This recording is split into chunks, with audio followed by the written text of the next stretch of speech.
Right, tomorrow, 3 p.m, Enzo Maresca's Chelsea side are back at Stamford Bridge, and we need to get back to winning ways when we welcome David Moyes' Everton. And listen, things have been dire for Chelsea over the past 4 games. We've seen our form slip, we've seen our position in this league table slip, so much so that Everton will be visiting Stamford Bridge just a point off of Chelsea Football Club. So we need to win. We need to make that gap way more than it is at this moment in time, or even that we're able to on Saturday. And in this video, I'm going to give you lot the starting 11 that I think will be best served going out at Stamford Bridge and serving up a defeat to the Toffees. And to top it all off, I'm going to give you lot a score prediction for the game. But before we get into all that, people, welcome back to the Joey Knight podcast. If you are new around here, if you like the content and you want to see more from myself, please do me a massive favour, hit the subscribe button. And if you want Chelsea to win this game, smash the like button right now. Let's get into it. So rather than starting on Chelsea Football Club, who, let's be honest, have had nothing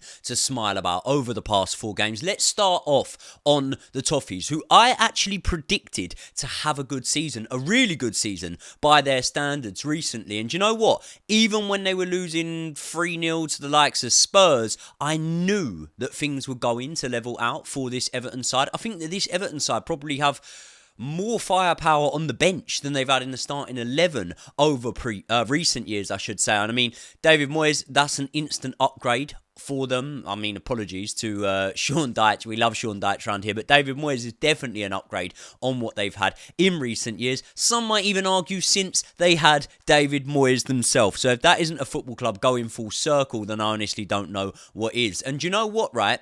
The likes of Jack Grealish maybe could have picked to have gone to a club that had a bit more stature, were maybe going to be competing for silverware this season, but at the same time, I think he's got it bang on in picking Everton. I think Dewsbury Hall had it bang on in picking Everton because they've gone to a club which not only will they be a bigger fish in a smaller pond, they will be guaranteed proven Premier League match winners for Everton. And this probably isn't a good point to make, being that they're only, a point off of Chelsea going into this game. But what's impressed me so far with Everton this season is they've beaten the teams around them. And Chelsea could really do with taking a leaf out of Everton's books, because I understand that we've done well against the bigger hitters, but when those teams that were around us this season may have been around us last season have come to visit, or we've been to visit them, I don't think we have got the job done well enough. And when you look at Everton with the wins that they've recorded over the likes of Palace, over the likes of Fulham, obviously Man United, they did that with 10 men, Bournemouth and Nottingham Forest, you've got to understand that Everton are beating the sides around them. And I mean, that one against Man United is a bit of a sickener, especially. Not because the fact the man that scored them a winner was a former Chelsea player, but the fact that they went there with 10 men. I mean, they didn't turn up with 10 men. They had a sending off. It was a ridiculous one if anyone doesn't remember it. It was a player on player, a la Lee Bowyer and Kieran Dyer. I think that was who the two were. But either way, what I'm saying here is they went there with 10 men. They had 10 men playing against them for the whole game, unlike us. And they did manage to go to Old Trafford and win the game. And do you know what?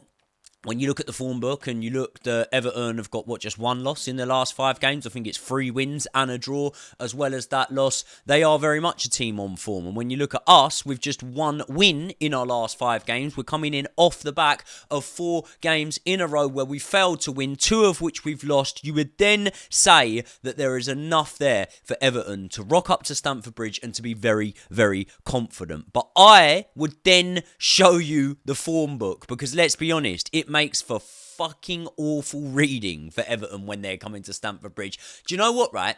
I'm thinking about this off the top of my head.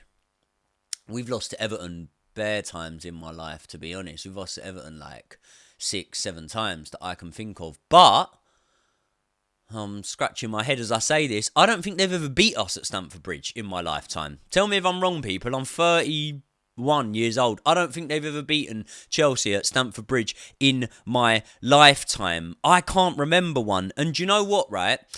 I know that there has obviously been changes, but there are still a lot of the same players that were here. Not the last time that Everton came to Stamford Bridge. I believe it was the time before that. I was at the game. We absolutely pumped them 6-0 in that game. I think it was 6-0. Was it 6-0? 6-1?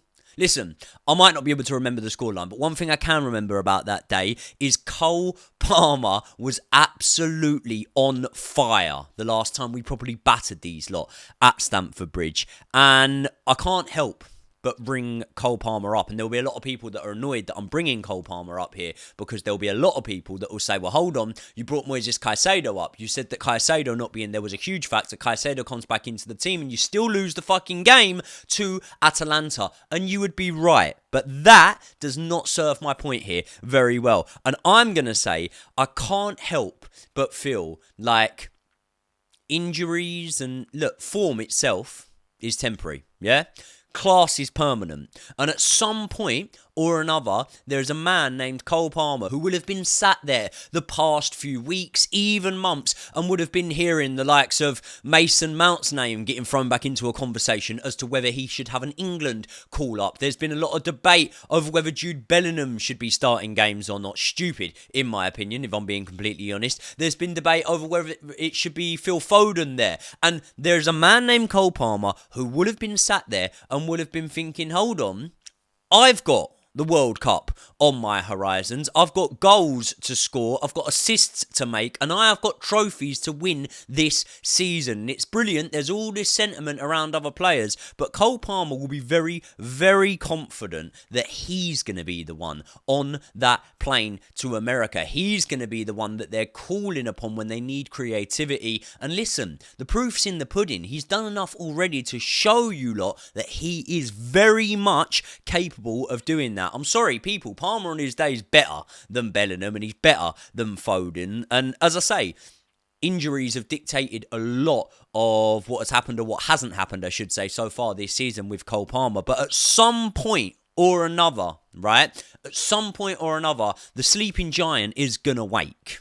Okay, he's going to come back into the starting lineup. He's going to be scoring goals. He's going to be providing assists. And I know that a lot of viewers on this channel think that I'm just blindly optimistic. Ultimately, I think I have to be. Do you know what I mean? You can't be too pessimistic. Otherwise, Chelsea will ruin your Christmas every single year. But despite me feeling that I am being too optimistic, I don't know. I do see a world where it happens for Cole Palmer sooner rather than later, and every single game that he is in contention for, it could happen. It could definitely happen. I also know that we need to be way better at defending. I thought that we were absolutely dire against Leeds. I thought that we weren't much better, to be honest, against Bournemouth. We just got a little bit luckier. I thought that we rode our lucks at time even before we had conceded against Atalanta, and then it was shown. And against Atalanta, it was a bad one because it was Cucurella who was probably the man that got done. Maybe you could argue was at fault for both of those goals. I think for one of them, definitely. And I understand that better defensive performances are needed here. They're definitely needed here. But if we can get a better defensive performance, I just can't see a world in which we even lose to Everton. Which sounds stupid. I know we've lost in a couple of our last games, but I do sometimes simplify things. And I do just look at this Chelsea side and say, listen, they're too good to go 5 without a win. They're way too good to go 5 without a win. So whatever you say about Everton, I think when I give you lot my starting lineup here, you can see that we have got too much class. And I'm not going to sit here and be ashamed or be scared by any stretch of the imagination to state the fact that I do think we're a cut above Everton and we should be beating them. So that's why I'm going to back us to do that. And if we don't win, don't come for me in the comments section. Now you can come for me as much as you want. But here on the screen right now is the starting 11 I would go with. I've already given you a lot of spoiler and spoke about Cole Palmer, but let's go from the back all the way through the team. Robert Sanchez is one man who I'm really glad is actually getting his props, and it's not going under the radar because Chelsea are in a shit moment at this moment in time, because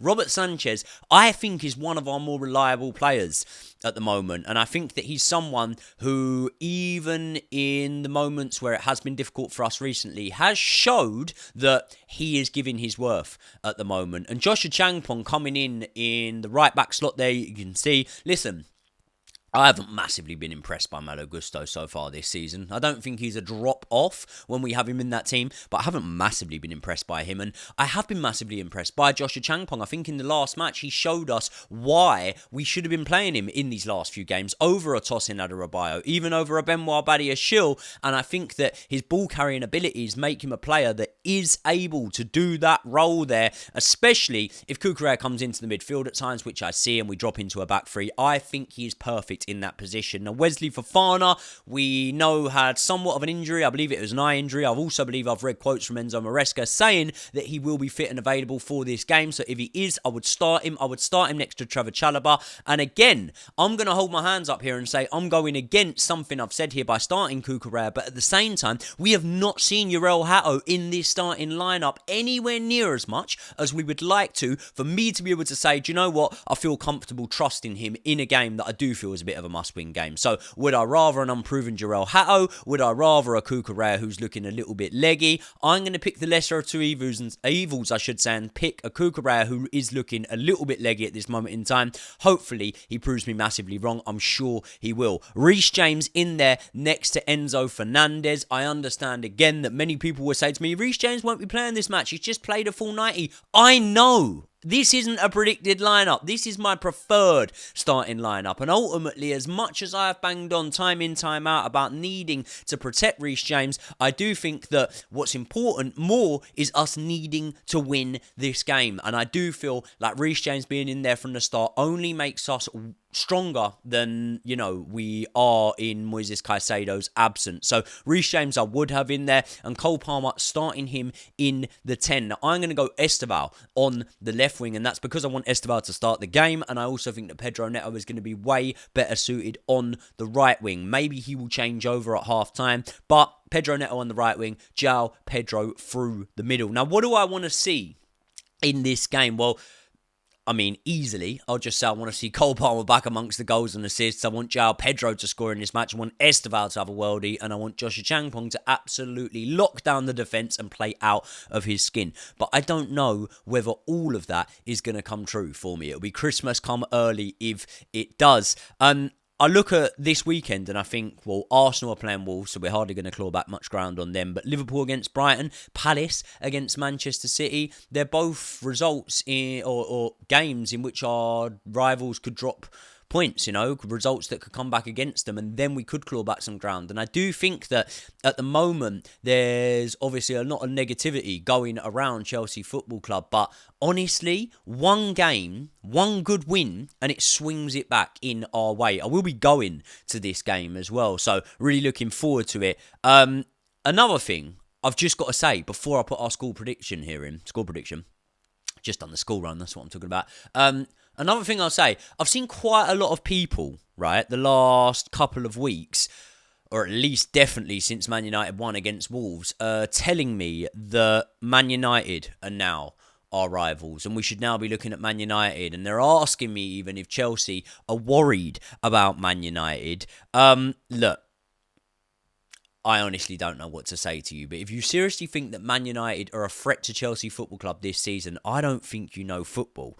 Man United are absolutely rubbish. Man United are nowhere near Chelsea this season. They're on form right now, but they're still rubbish. They're still not great. If you look at their wins, you've got to actually go through it and go, well, where have you actually won and looked good? Where have you played well? Where have you gone and put in a performance like we put in against Barcelona? Even a performance like we put in against Arsenal, to be honest, which I'm not celebrating because it was a draw. If you look at that Man United side, they've probably got two players that would make it into our starting lineup. If even that, they've conceded 22 goals this season.